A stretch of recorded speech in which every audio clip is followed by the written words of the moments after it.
Olá, eu sou o pastor Darlan e você está prestes a receber no Senhor algo grandioso através da palavra declarada dele. Por isso, prepare o seu coração para aquilo que você irá receber. E antes disso, nós te pedimos, se inscreva em nosso canal e curta esse vídeo. Eu falei com vocês que eu vou testemunhar uma situação que eu pude viver essa semana. Eu tinha uma cirurgia marcada para quarta-feira, dia 9 do 10. E essa cirurgia foi programada com muita antecedência, foi planejada, todas as consultas, todos os exames pré-operatórios, tudo perfeitamente planejado na nossa casa, com os meus pais, com o médico, com a equipe. E essa cirurgia, nesse procedimento, nessa cirurgia nós íamos fazer 2 procedimentos. O primeiro chama dacriocisto rinostomia. Alguém sabe o que é isso? Dacriocisto-rinostomia. Quem convive comigo já há algum tempo já pôde perceber que o meu canal lacrimal era entupido. Então eu estava sempre conversando e meu olho estava sempre úmido demais e a lágrima não parava de escorrer. Então, durante todo o processo de quase 2 anos, isso foi piorando e aí eu tive que ir para a cirurgia para poder fazer esse processo. A gente tem aqui uma glândula que produz a nossa lágrima, tem aquela bolinha rosa que tem a função de, quando a gente pisca, ela lubrifica, hidrata e protege os nossos olhos. E aí a gente tem um furículo que pega o excesso dessa lágrima e joga num saco lacrimal que está aqui do lado do nariz. O que aconteceu? Esse saco lacrimal entupiu e a lágrima não dava vazão, e aí ela só ficava voltando e não descia. Então esse é o primeiro processo, o mais importante do procedimento cirúrgico. E o segundo era uma turbinectomia. Eu não tenho desvio de septo nem adenoide, mas a cavidade nasal desse nariz delicado que vocês estão vendo, lá em cima ela é muito fina. Aí o médico falou assim, eu estava apresentando muita dificuldade de respirar, principalmente na hora de dormir. O médico falou assim, olha, vamos aproveitar e vamos fazer uma raspagem de um pouco de excesso, que você vai ganhar um conforto, uma qualidade de respiração muito melhor. Só que esse procedimento era um procedimento mais suave, mas eram essas 2 coisas que eu fui fazer nessa cirurgia. Essa cirurgia tinha uma programação de eu chegar no hospital meio-dia, dar a entrada no bloco cirúrgico às 13, entrar na sala de cirurgia às 13h30 e iniciar o procedimento às 14. E tudo isso aconteceu de uma forma perfeita e conforme o programado. E aí, a programação da nossa família é o seguinte, como o pastor disse, esse procedimento ele tem de 1 hora, no máximo 2. E aí o Acácio acorda, vai para o quarto por volta das 16, 17 horas a Dayana já está com ele ali no quarto, 20 horas vocês estão em casa e está tudo certo.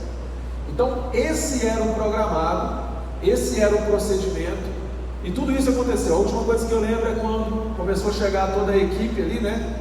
Enfermeiros, anestesista, o médico responsável, o otorrino, e ele falou com o anestesista assim, doutor, procedimento previsto para 1 hora, e ele ali preparando a medicação da anestesia. Então esse era o cenário planejado.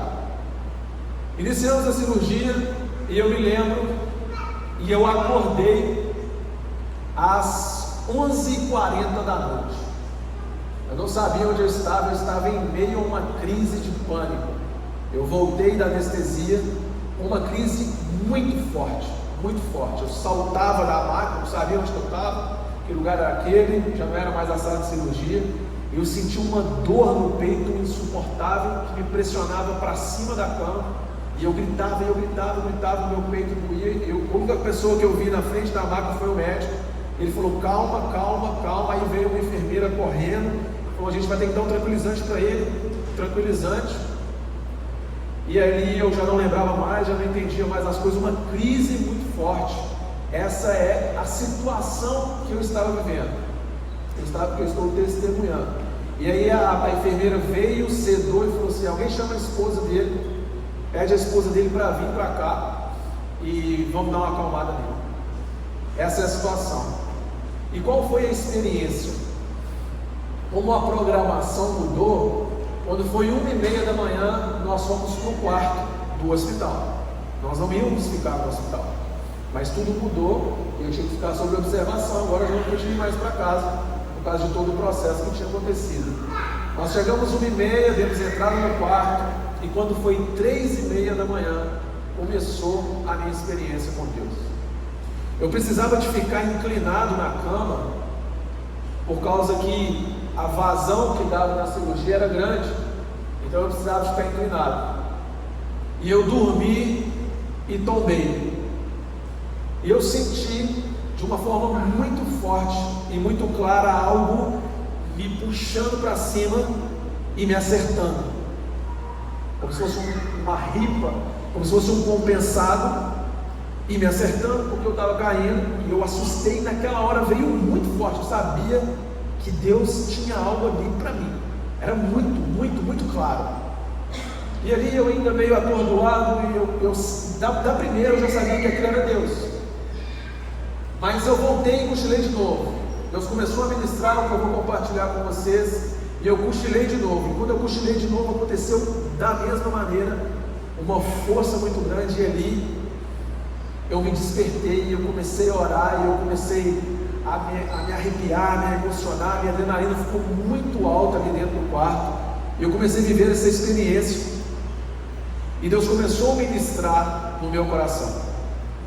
Eu quero compartilhar com vocês qual foi a mensagem que Deus trouxe para a minha vida, para o meu coração, associando ou anexo a essa experiência que eu tive, a essa situação que eu vivi. Quando eu acordei dessa crise do pânico, e agora eu quero falar com vocês as duas causas dessa situação, as duas principais causas dessa situação. Quando eu acordei da crise do pânico, eu estava completamente desesperado. Tinha um tubo em cima de um monte de coberta, um tubo soltando um ar quente, uma dor no peito, uma dor no pé muito forte. A Dayana do lado, eu não sabia o que acontecia, e eu vi o médico. Aí ele falou assim: Cássio, você sabe que horas são? Não, 11h30 da noite. Eu falei: o que aconteceu? O que é isso aqui? Ele falou assim: Cássio, foi 9h30 de cirurgia. Eu nunca vi nada igual o seu canal lacrimal. Eu nunca vi nada do que a gente viveu durante essa cirurgia. E aí eu falei com ele assim: deixa eu te perguntar uma coisa. Tem quase 2 anos que eu estou arrastando com esse negócio. Isso pode ter influenciado? Ele falou assim: com certeza. E aí, nessa experiência, quando Deus me acordou, Ele começou a me lembrar das causas. Ele falou assim: Cássio, na caminhada comigo, essas causas, elas são muito comuns, e elas são muito corriqueiras na sua vida. E muitas das vezes, na vida de muitas pessoas, Ele começou a me levar em várias passagens bíblicas, falando sobre essas duas causas.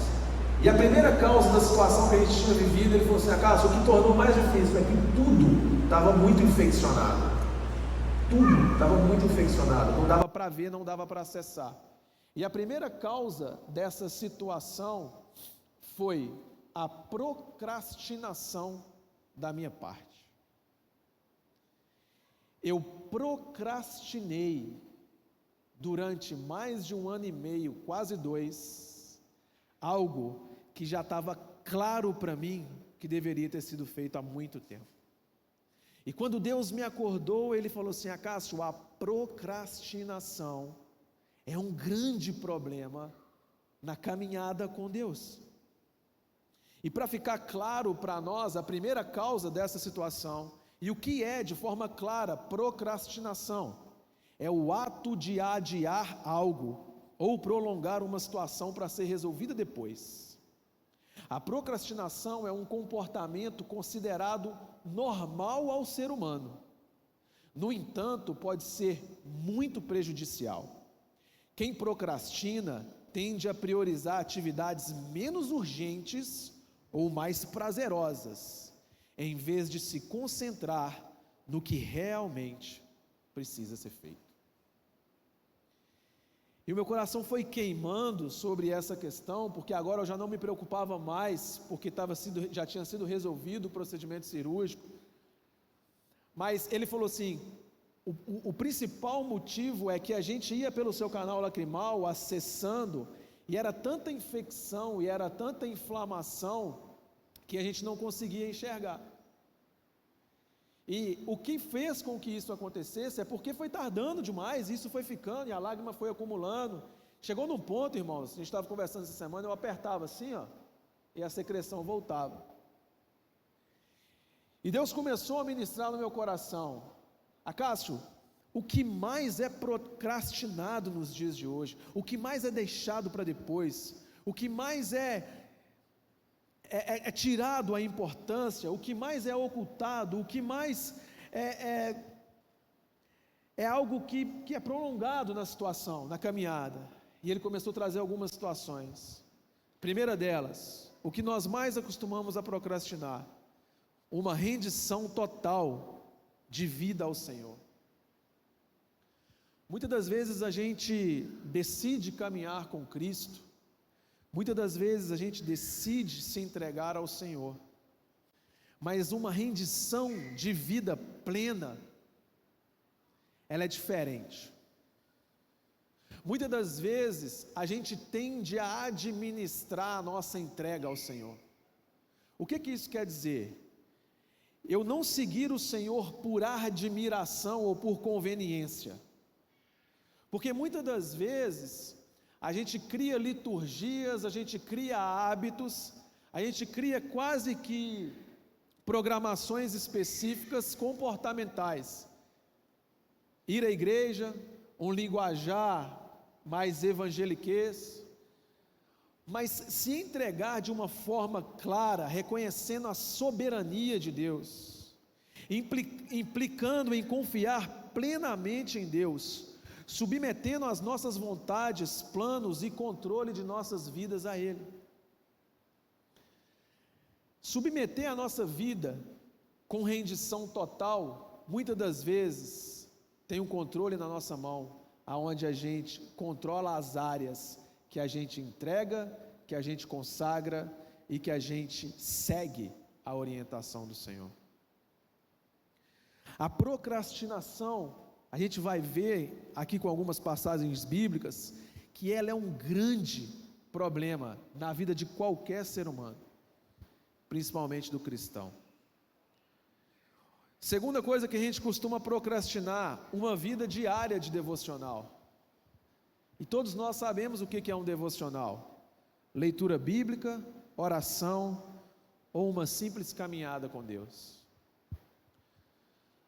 Nós seguimos as nossas rotinas, nós temos a consciência de que é oração, a gente sabe do fundamento bíblico, a gente sabe de forma clara e simples do fundamento principal, mas nós decidimos de forma convicta ou justificativa procrastinar esses fundamentos tão importantes e essencial na nossa vida. E a minha vida foi sendo exposta ali naquela madrugada a todos os minutos, e uma reciclagem de consciência, de renovação, de conscientização sobre procrastinar uma vida ou a voz de Deus. De forma clara e forma básica, a procrastinação foi a principal causa de um caos. A procrastinação em nossa vida, ela é um câncer, ela é um problema no qual nós não temos a dimensão. Terceira coisa que acostumamos a procrastinar nos dias de hoje, e o Senhor veio trazendo ao meu coração: a paz com todos e o liberar perdão. Quem esteve na escola bíblica hoje, meu coração foi se mexendo quando a gente falava sobre isso. Falei, como Deus está conectando as coisas. Hebreus 12 diz: esforce-se para viver em paz com todos, e que nenhuma raiz de amargura brote e cause perturbação. Eu comecei a refletir o quanto nós cristãos hoje deixamos de ser agentes de paz, agentes de ambiente, Quantos de nós temos pessoas na qual nós não relacionamos na nossa família? Quantos de nós tem pessoas nas qual não bate e a gente já não faz mais nada? Porque na verdade isso nem importa mais, a gente procrastinou de uma forma tão longa que um fundamento bíblico, ele parou de ser básico, ele passou a sair até da ciência. O liberar perdão, o estar bem, e Deus vem ministrando aquilo no meu coração, e a minha vida foi sendo exposta ali. Falei, meu Deus, que situação, o que é uma procrastinação? Quarta coisa, o repartir do pão, compaixão e amor ao próximo. A gente estava falando hoje sobre o quanto a igreja mudou. O Denner perguntou na escola dominical, vocês acham que a igreja mudou? Vocês já acham que os fundamentos cristãos eles têm mudado? O comportamento, a lição hoje falava sobre o comportamento do cristão e a Bíblia. E cara, quanta disfunção, quanta procrastinação. Eu falei, meu Deus, compaixão. Eu comecei a tentar puxar isso na minha memória. Compaixão do próximo, em amor, paz com todos, fundamentos básicos, procrastinados de uma forma clara e duradoura ao ponto de não ter mais importância na nossa vida. E a minha oração durante esses dias, Deus, é que o Senhor venha na noite de hoje trazer em nossos corações aquilo que nós de forma constante estamos procrastinando, para que isso saia da nossa vida. Quinta coisa, a consagração dos nossos relacionamentos. Isso aqui é sério. Desconfortáveis em lugares saudáveis e confortáveis em lugares impróprios. Muitas das vezes é assim que estamos nos sentindo.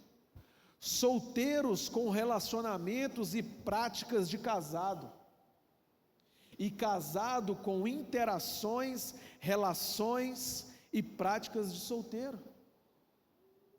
A gente procrastina muito os nossos relacionamentos diante a palavra e a voz de Deus, de forma clara. Os relacionamentos na internet, os relacionamentos no trabalho, os relacionamentos nos grupos, os relacionamentos conjugais, pré, pós. A gente costuma pegar algumas áreas das nossas vidas e procrastinar aquilo que a palavra de Deus nos orienta de forma clara. E a procrastinação, ela é um problema matemático. A conta vai chegar. Meu Deus, que dor no peito é essa? Que efeito colateral é esse? A gente vai falar pouco sobre os efeitos colaterais da procrastinação, da caminhada com Deus, dentro da Bíblia. Meu Deus, que coisa terrível! Que coisa terrível! Que coisa paralisadora! Que coisa que nos atrasa em qualquer área da nossa vida. E isso tem que ficar muito claro para nós. Última coisa que naquela madrugada Deus trouxe ao meu coração, e eu falei, meu Deus, como é que eu vou salvar isso? Como é que eu vou anotar isso? Hábitos saudáveis com o templo do Espírito Santo. Nos cuidar de maneira clara. Eu não estou falando aqui de performance física, eu estou falando um termo que eu uso muito no meu dia a dia, longevidade funcional. Meus irmãos, existem 3 coisas que vai fazer com que você funcione melhor cada vez mais, ou seja, que você rode mais quilometragem de vida. Primeiro, força muscular. Quanto menos força você tiver no seu músculo, mais para trás você vai ficar. Isso é fisiologia, anatomia. Quanto menos força a nossa musculatura tem, mais retardatário nós vamos ser em relação às consequências da vida. Quanto menos a gente se alimentar melhor, mais ruim vai ser a nossa qualidade de vida. E quanto menos atividade física você fizer, mais estagnado você está. Essa é uma coisa que nós temos que nos preocupar, porque é uma das coisas na qual nós mais procrastinamos na nossa vida.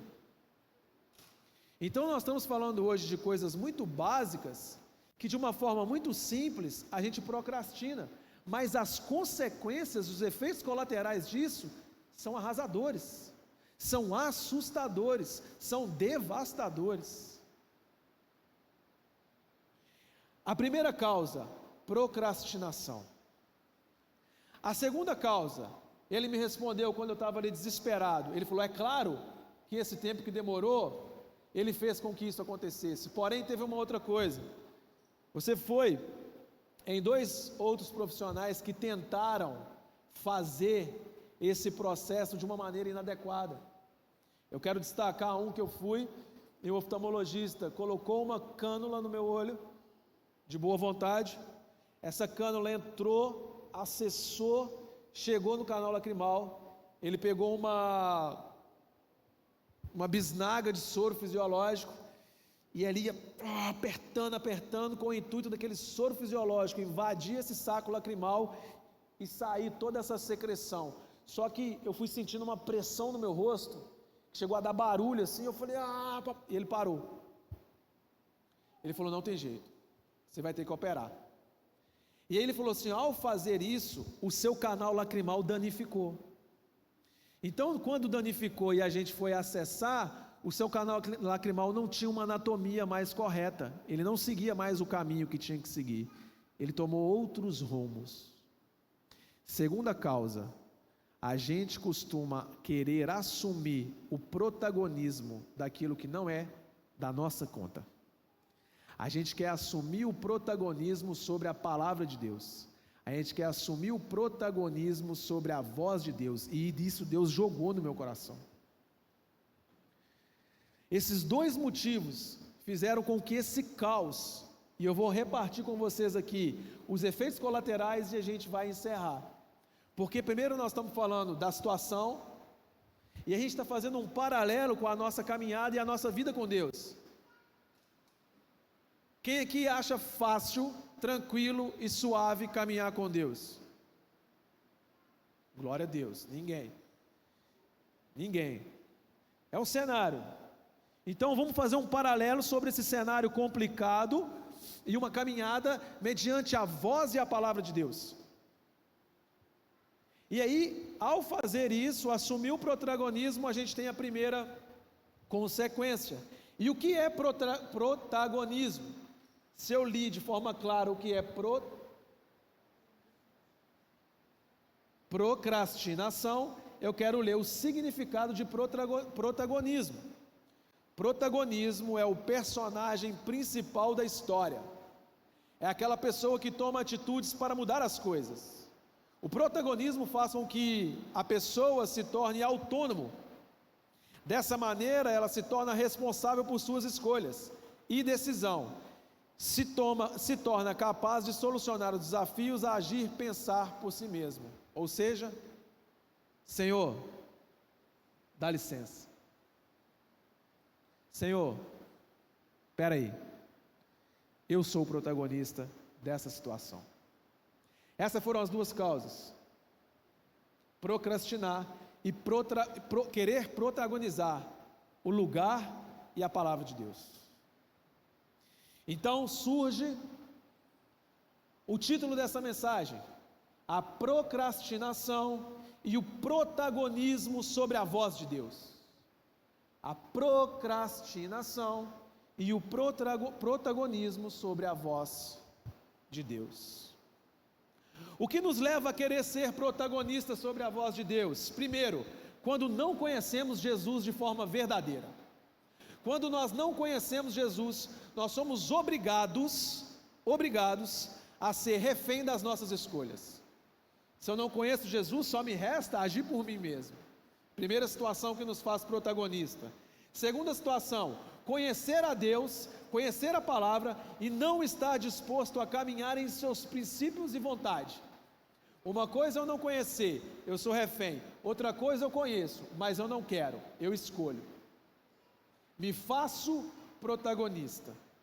Terceira coisa, não ter fé o suficiente na soberania de Deus. Eu creio em Deus, é legal a palavra de Deus, é legal os cultos, é legal os louvor, eu me emociono, porém, eu creio que Deus não tem o poder para fazer certas coisas. Isso é por mim, meu trabalho é por mim, meu relacionamento é por mim, a minha vida é por mim, os meus negócios é por mim, isso é por mim. Deus é uma cerimônia, é um ser que está lá em cima e está tudo bem. Eu não tenho uma fé inteligente, eu não tenho uma fé real, eu não tenho uma fé normal. E aí, de fato, eu sou o protagonista. Cara, é natural em nós querer assumir o protagonismo da situação. Por isso não é simples a caminhada. Quarta coisa, quando nós não valorizamos a Deus, a gente assume o protagonismo. E quinta, quando somos autossuficientes demais. E Deus foi derramando naquela madrugada situações de procrastinação e de protagonismo sobre aquilo que é claro mediante a palavra dele. Imagina o quanto é sério isso. Cara, eu assim, eu já não estava, eu estava assim, muito. A Dayana percebeu depois que ela acordou, e ela falou assim: eu estou achando que você está muito agitado. Eu falei: você não tem noção do que está acontecendo. Você está agitado. Eu falei assim: eu não estou acreditando no que está acontecendo. E Deus me mostrando esse protagonismo dentro da Bíblia, dentro do nosso dia a dia, ser capaz de cuidar de si mesmo e atender às suas próprias necessidades, sem depender de nenhum recurso externo. Isso é ser autossuficiente, ser capaz de cuidar de si mesmo e atender às suas próprias necessidades, sem depender de nenhum recurso externo, inclusive Deus. Isso é quase que um objetivo nosso.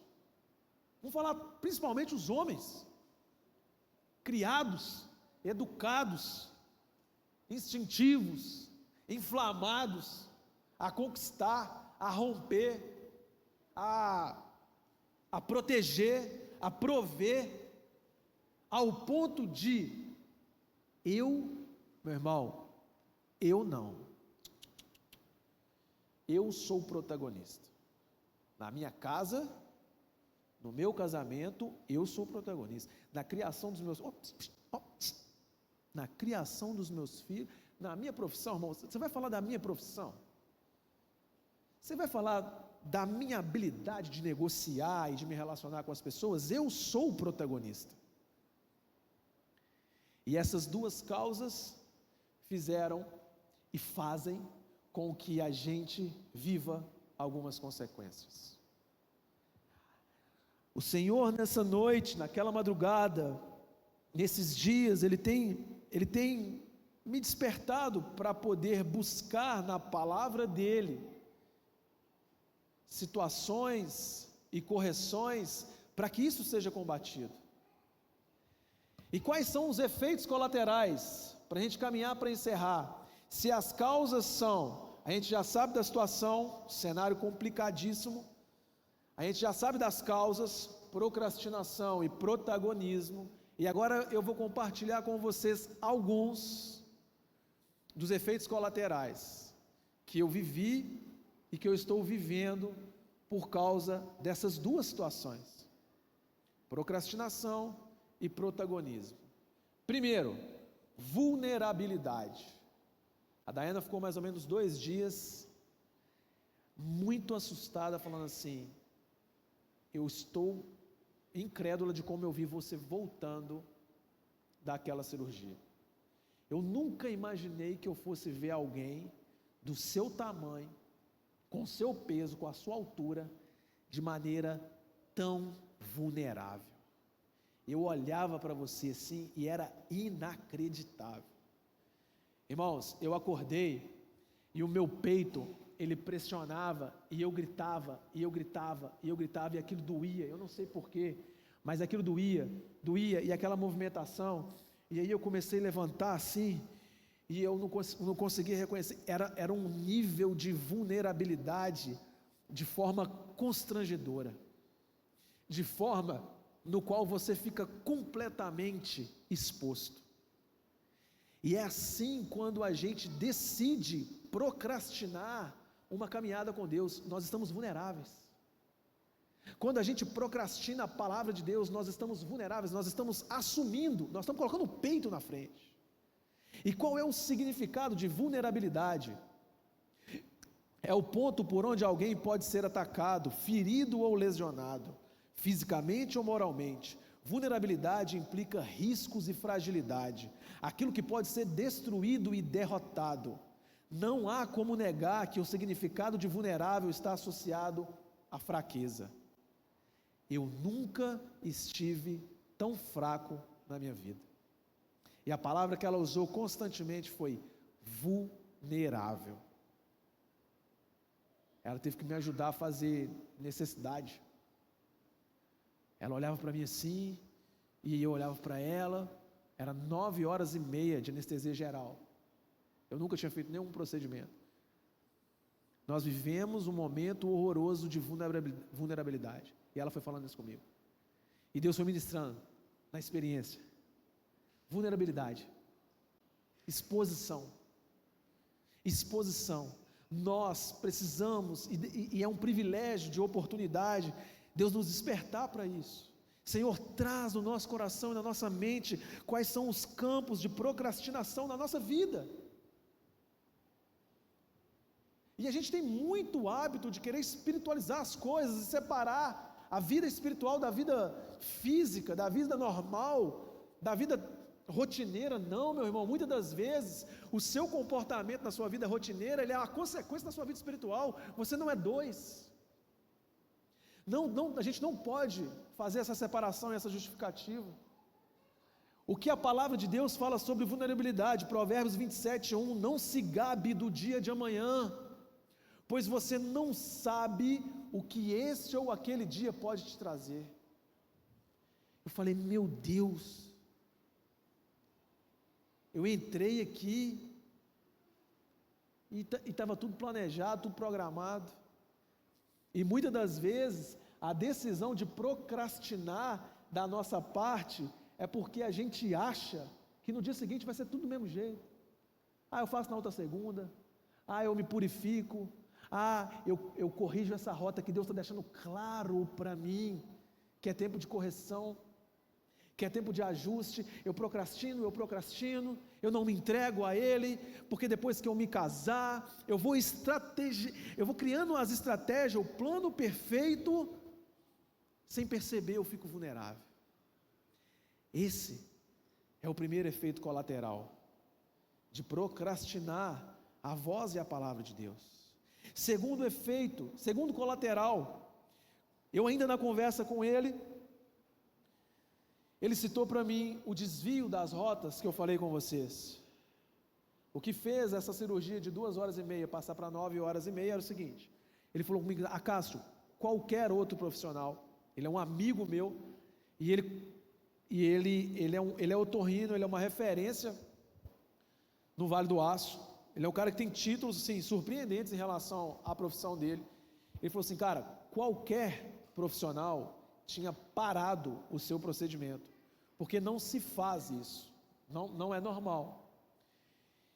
Essas rotas fez com que tudo tivesse disfuncional, e aí Deus, mais uma vez, na madrugada, na experiência, me lembrou daquilo que ele me disse, e falou, o segundo efeito colateral: primeiro, você fica vulnerável; segundo, você fica disfuncional. Disfuncionalidade foi causada por procrastinação, e principalmente por assumir o protagonismo. Quando eu assumo o protagonismo, eu corro o risco de ser disfuncional, está fora do propósito de Deus na minha vida. Irmão, a gente arrisca demais,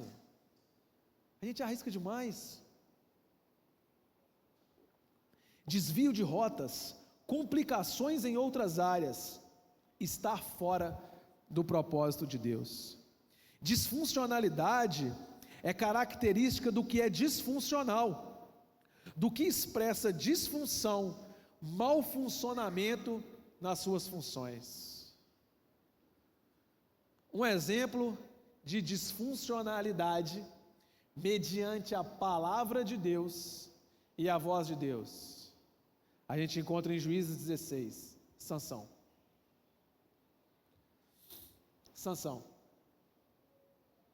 Cheio do propósito de Deus, cheio do chamado de Deus, cheio dos dons de Deus, porém, assume o protagonismo. Eu sou Sansão. Mas Sansão, a mãe e o pai dele falam: Sansão, não se case, não faça isso. Ele: conversa com a minha mão. Mas Sansão, mas eu sou mais forte, mas eu sou o melhor, mas o meu salário é mais alto, mas eu conquistei isso, eu conquistei aquilo, mas eu sou maior de idade, eu pago as minhas contas. Sansão assume o protagonismo e se torna um dos efeitos e um dos exemplos mais trágicos e tristes da Bíblia. Que final triste, disfuncional, aquela força toda, aquele propósito, e nós somos criados com propósito. A palavra de Deus vai dizer em Eclesiastes: tudo tem o tempo, a hora e o lugar. Ninguém aqui é um acaso, ninguém está aqui por um acaso. O Senhor tem um propósito na minha e na sua vida, e que nós paramos muitas das vezes por situações que nós não estamos percebendo, de tanto tempo que nós estamos procrastinando, e de tanto que a gente assumiu o compromisso e botou aqui o controle no bolso. E essa é uma noite de reflexão. Meu Deus,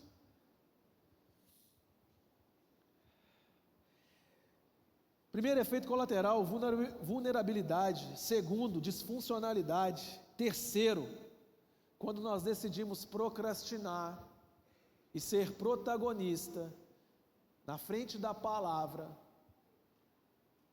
e da voz de Deus, nós colocamos de forma direta a vida das pessoas mais próximas de nós em angústia, instabilidade e desespero.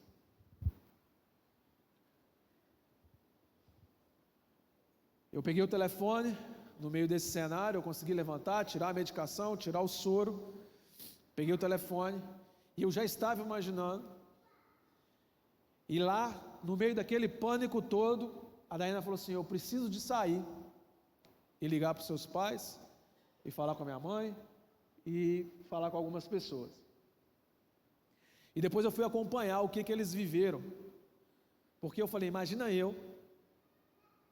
G, Gabriel vai entrar para uma sala de cirurgia e a programação é o seguinte: ele vai sair 16, deu 10h30 da noite, e as respostas eram assim: ele ainda está no bloco cirúrgico, Aí meu pai veio para o hospital, Daiana estava lá desde cedo, aí meu pai veio para o hospital, ele ainda está em bloco cirúrgico, a minha mãe veio para o hospital, e a minha sogra, as pessoas mais próximas, e a minha sogra foi orar na nossa casa, e o meu irmão em Belo Horizonte começou a querer pegar o carro para vir, e as pessoas mais próximas de nós, elas começam a sofrer com o cenário. E agora, quando a gente vai trazer para uma realidade de família, para uma realidade de responsabilidades de pai, de homem, de mulher, quando nós temos atitudes de procrastinação, mesmo que a gente não queira, quando a gente assume o protagonismo e tira Deus de dentro da nossa casa, e tira Deus de dentro do nosso relacionamento, e tira Deus de dentro do nosso trabalho, e tira a palavra de Deus por autossuficiência ou por qualquer motivo que seja, e ela não nos direciona mais, a gente não começa a colocar só a gente em situação de vulnerabilidade e de risco. As pessoas que estão conosco, automaticamente, elas vão sofrer. E quando eu via naquela madrugada as mensagens do meu pai, as mensagens da minha mãe, e eu começava a raciocinar: se eu tivesse nesse lugar, o que seria a vida das pessoas mais próximas? E eu quero compartilhar com você um exemplo disso na Bíblia. Eu quero ler com você de forma rápida o quanto é sério os efeitos, e a gente já sabe disso, né? Os efeitos dos nossos erros, procrastinação e protagonismo sobre Deus, as pessoas que estão ao nosso redor. Isso é muito claro para cada um de nós, seja qualquer que seja o seu vínculo. Olha aqui um exemplo de procrastinação na Bíblia, que fez com que um familiar tivesse um cenário desastroso. Gênesis, capítulo 19, eu vou ler, se você quiser abrir, senão não precisa, eu vou ler rapidamente, para a gente não perder o tempo. Gênesis capítulo 19, está falando sobre a destruição de Sodoma e Gomorra, e alguns de nós vamos lembrar, que ali na casa de Ló, os anjos do Senhor são enviados, e os anjos do Senhor chegam na casa de Ló, e é aquele cenário onde aqueles homens perversos chegam na casa dele, e fala para trazer aqueles homens para fora, e Ló fala, não, eu tenho 2 filhas, enfim, aquele cenário que a gente conhece, a destruição de Sodoma e Gomorra, e eu vou ler aqui, a partir do capítulo 12, os 2 homens, que são aqui os anjos do Senhor, esses 2 homens, são anjos enviados pelo Senhor, é a palavra de Deus. Então aqui diz assim, os 2 homens perguntaram a Ló, você tem mais alguém na cidade, genro, filho ou filhas, ou qualquer parente? Tire-os daqui, porque estamos para destruir esse lugar. As acusações feitas ao Senhor contra esse povo são tantas, que ele nos enviou para destruir a cidade. Então Ló foi falar com seus genros, os quais iam casar com suas filhas, e lhes disse, saiam imediatamente desse lugar, porque o Senhor está para destruir a cidade. Mas eles pensaram que ele estava brincando. Eles pensaram que ele estava brincando. Ao raiar o dia, os anjos insistiram. Os anjos insistiram com Ló. Primeiro os anjos falaram. Ao raiar do dia, os anjos insistiram com Ló, dizendo, depressa, leve daqui a sua mulher e suas 2 filhas. Já tem gente ficando para trás. Ou vocês também serão mortos, quando a cidade for castigada. Tendo ele hesitado, ele falou, ele insistiu, tendo ele hesitado, os anjos o agarraram pela mão, como também a mulher, e as suas 2 filhas, e os tiraram dali à força, e deixaram fora da cidade, porque o Senhor teve misericórdia deles. Assim que os tiraram da cidade, um deles disse a Ló, fuja por amor à sua vida, não olhe para trás, e não pare em lugar nenhum da planície, fuja para a montanha, ou você será morto. A leitura continua no capítulo 22, no versículo 22, fuja depressa, porque nada poderá fazer enquanto você não chegar lá. Por isso a cidade foi chamada Zoar. Quando Ló chegou a Zoar, o sol já havia nascido sobre a terra, então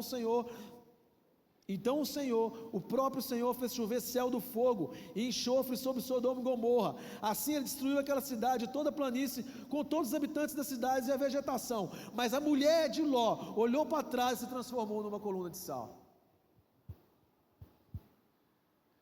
Ló, vaza, irmão. Está claro para você, estou te falando. Ló, vai. Quantas vezes a voz de Deus é limpa no nosso coração, é clara no nosso coração, e a gente simplesmente decide procrastinar. Aí os anjos insistem. Isso é Deus de misericórdia, isso é Deus de misericórdia, de graça. Aí os anjos insistem, ô meu irmão, acorda, Ló, acorda meu filho, vai. Chega uma hora que os anjos arrastam, mas os genros e a esposa pagou um preço por uma procrastinação. O motivo, eu não sei. Todos nós temos. É tempo de trabalho. É tempo de acertar o relacionamento. É tempo de fechar os negócios. É tempo de... Não sei. Será que Ló estava muito confortável ali? Eu não sei o que fez. Esse ato de procrastinação que afetou direto as pessoas mais próximas. São 5 efeitos colaterais.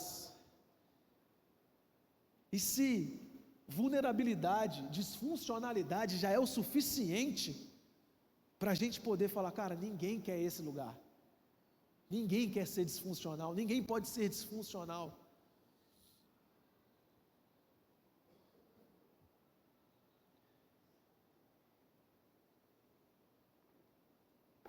Não foi para virmos ao culto no dia de domingo, não foi para ministrar louvor, esse não é o propósito, não foi para pregar a palavra, esse não é o propósito, foi para viver dia após dia, de acordo com a palavra dele, porque assim, a nossa vida, ela flui de uma forma natural, no qual as funcionalidades vão como um rio de águas vivas, fluem como um rio de águas vivas. Quarto efeito colateral, se expõe a cenários desfavoráveis. Eu acordei, Renê, na terceira vez que Deus me acordou, eu senti uma dor na minha cabeça. As 2 primeiras foram muito claras. Fica em pé, meu irmão, fica em pé. Para de ficar muquecando, que já tem muito tempo que você está muquecando. Fica em pé. Foi claro isso para mim. Segunda, a minha cabeça doía, eu falei, meu Deus, alguém deixou cair alguma coisa na minha cabeça. A minha cabeça estava amassada. Teve pessoas que foram na minha casa e eu mostrei. A minha cabeça estava amassada e o médico falou assim, depois de tudo isso que eu estou contando para vocês, ele falou assim com a Dayana, ele vai ter muita dificuldade com dores no calcanhar. E o meu calcanhar, ele tinha uma bola assim, uma coisa impressionante. Ele falou assim, sabe por quê? E a minha cabeça estava amassada, e essa foi uma das formas que Deus me acordou, amassada. Aí eu coloquei e falei, meu Deus, o que aconteceu? Eu ainda não sabia. 9h30, deve ter acontecido de tudo lá dentro daquele lugar. 9h30. Nada seria surpresa para mim mais. Aí ele falou assim, ele vai sentir dor no calcanhar, porque ele ficou 9h30 numa posição lateral. E aí, ele tomou anestesia geral. Aí eu falei assim, a minha boca está toda estourada, eu estou com muita dor na garganta. Ele falou assim, a gente teve que te entubar. Você ficou muito tempo entubado, você ficou 9h30, não pode ficar, uma anestesia geral dessa forma tem que ser entubado, e o peso do seu corpo, ele ficou lateral, 9h30, seu calcanhar suportando de um lado, a sua cabeça do outro. Por isso que você está sentindo essas dores, na cabeça, no calcanhar, e a garganta e a boca toda estourada. Você se expõe a cenários desnecessários e desfavoráveis quando você assume o protagonismo e decide procrastinar a vontade de Deus. Lucas, nós já vamos encerrar. Outra palavra, vamos ler a Bíblia de novo. Lucas 16, eu vou ler do 19 ao 31, uma história que ilustra para a gente quando você se expõe a cenários desfavoráveis. Jesus conta uma parábola, o rico e Lázaro. Havia um homem rico que se vestia de púrpura e de linho fino e vivia no luxo todos os dias. Diante do seu portão fora deixado um mendigo chamado Lázaro, coberto de machucados. Este ansiava comer o que caía da mesa do rico, até os cães vinham lamber as suas feridas. Chegou um dia que um mendigo morreu, e os anjos o levaram para junto de Abraão. O rico também morreu, e foi sepultado no inferno, onde estava sendo atormentado. Ele olhou para cima e viu Abraão de longe, com Lázaro ao seu lado. Então chamou, pai Abraão, tem misericórdia de mim, e manda que Lázaro molhe a ponta do dedo na água, e refresque a minha língua, porque estou sofrendo muito neste fogo. Olha que cenário. Mas Abraão respondeu, filho, lembra-se que durante a sua vida você recebeu coisas boas, enquanto Lázaro recebeu coisas más. Agora, porém, ele está sendo consolado aqui, e você está em sofrimento. E além disso, entre vocês e nós, há um grande abismo, de forma que os que desejam passar do lado para o seu, ou do seu lado para o nosso, não conseguem. Então ele respondeu: então eu te suplico, manda Lázaro ir na casa dos meus pais, pois tenho 5 irmãos, deixa que ele avise a eles, a fim de que eles não venham também para esse lugar de tormento. Abraão respondeu: eles têm Moisés, eles já têm a palavra de Deus, ele tem as profecias, que eles ouçam. Não, pai Abraão, não, disse ele, mas se alguém dentre os mortos for até eles, eles vão se arrepender. Então Abraão respondeu: se não houve Moisés e aos profetas, tampouco se deixarão convencer ainda que ressuscite alguém dentre os mortos. Que cenário desfavorável, que cenário de dores. E Abraão fala através dessa parábola: eles já têm a palavra, eles já ouviram a voz, eles já sabem, e nada disso faz com que eles deixem de assumir o protagonismo, e nada disso faz com que eles parem de procrastinar, deixar para depois aquilo que deveria ser a primícia. Cenário desfavorável. Eu estava ali cheio de dor, e aí ao lado no quarto tinha um cara que tinha arrancado a vesícula, e eu estava assim, ó. E o cara, quando arranca a vesícula, você sabe como é que funciona? A barriga dele enche de gás, e ela fica cheiona assim, para fazer anestesia geral, e ele precisa ficar lá em repouso, sabe por quê? Ele tem que esvaziar aqueles gases ali durante a noite inteira. E ele estava do meu lado, esvaziando todo o gás que você imaginar da vida, e eu, e Deus falou assim: cenário desfavorável. E eu olhava para a Daiane, eu estou sendo bicho, Deus deu um sono para a Daiane que ela nunca teve na vida. E Deus, cenário desfavorável, dores, cenário desfavorável. Não corra o risco. Acaso, pare de correr o risco. Quinto e último, para a gente poder concluir, chega a um ponto que não depende mais de você. Quando você é entubado, e esse era o maior pânico da minha vida, Elis, o maior pânico da minha vida era uma anestesia geral, era ser entubado, porque é o maior estado de vulnerabilidade.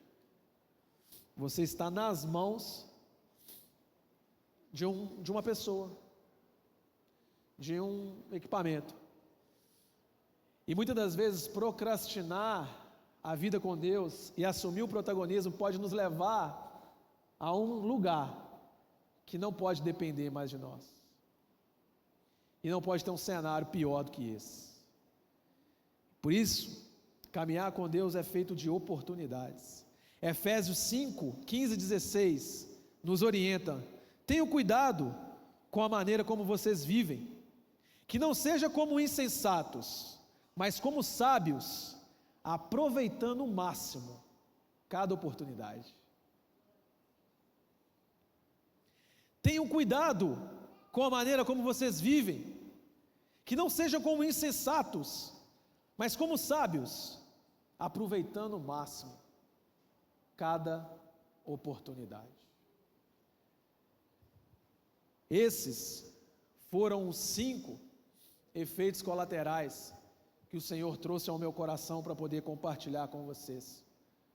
Quando decidimos procrastinar e assumir o protagonismo, estamos expostos à vulnerabilidade, disfuncionalidade, a afetar a vida das pessoas mais próximas, a nos expor em cenário desfavorável, ou chegar a um ponto no qual não dependemos mais de nós. Eu queria chamar a equipe de louvor para que a gente pudesse encerrar e concluir essa mensagem. Na Bíblia, eu quero citar aqui 4 grupos de exemplo de tomadas de atitudes relacionado a procrastinar ou não. Primeiro, o rico Lázaro, esse da parábola, ele teve perdido em zona de conforto.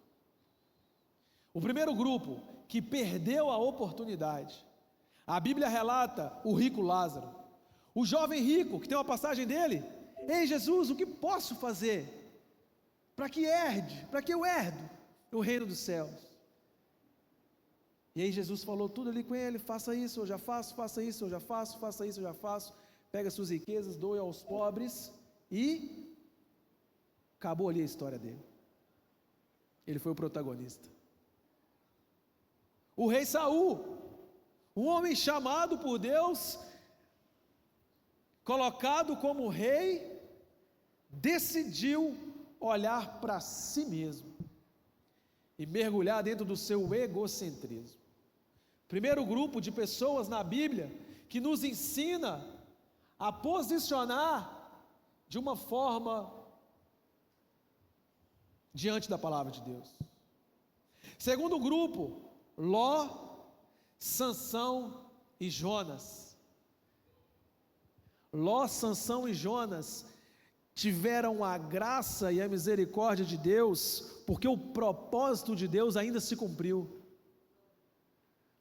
De Sansão, o mais triste, ali, cego, dilacerado, machucado, envergonhado, mas a força dele tinha um propósito e Deus cumpriu. Que risco! Jonas, eu não vou para Nínive, eu não vou, não quero, não precisa. Então vamos viver um cenário aqui. E Ló, que é o que a gente viu. Então tem 2 grupos: ou a gente decide não ir com o Senhor, ou o Senhor decide que a gente vai na marra. Ou se não, a gente faz como exemplo. O pastor pregou aqui há 2 ou 3 domingos atrás. Abraão pega o seu filho, o seu único filho, aquele no qual você ama, sobe e sacrifica. A palavra de Deus diz que no outro dia, antes da luz, ele falou: eu vou. Ele mandou. E por último, um outro grupo, representado por José, aquele que foi destinado a ser pai de Jesus na terra. Primeiro grupo não decide seguir com Jesus. Segundo grupo é arrastado por Jesus. Terceiro grupo vai na hora a ouvir a voz de Deus. Quarto grupo, Maria se encontra grávida, e ali tinha um voto de santificação. E a palavra de Deus diz que quando José recebe a notícia de que ela estava grávida, independente de ser um homem justo e íntegro, como a Bíblia diz, o seu sentimento natural, a primeira instância é: ela foi infiel. E aí o que ele decide fazer? Ele se cala, ele decide preservar ela, e ele decide buscar a Deus. E ao buscar a Deus, um anjo do Senhor chega e fala: José, tenha o privilégio de ser o pai de Jesus, porque eu, o Senhor, esse é um fruto do Espírito Santo. O quarto grupo é aquele grupo que recebe a palavra de Deus, coloca diante dele, e quando fica clara, ele segue e vive de forma plena a vontade de Deus. Eu quero encerrar trazendo aquilo que Deus trouxe como aplicação no meu coração. Acaso sabe qual é a diferença desses 4 grupos?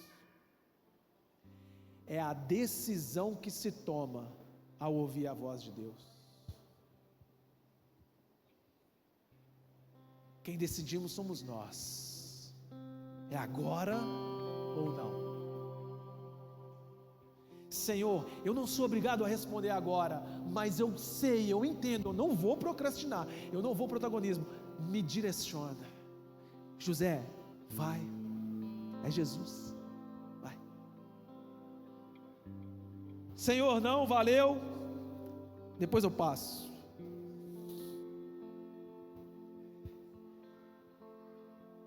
Procrastinar e protagonizar diante da palavra de Deus é uma decisão nossa, se sim ou se não. Eu queria te convidar a se colocar de pé.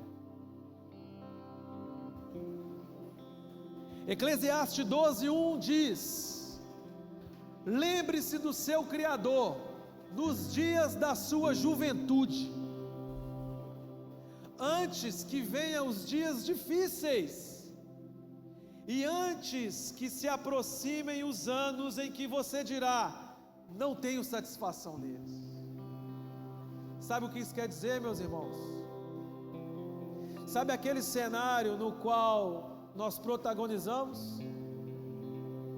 Sabe aquelas decisões as quais nós sabemos que estamos vez após vez procrastinando?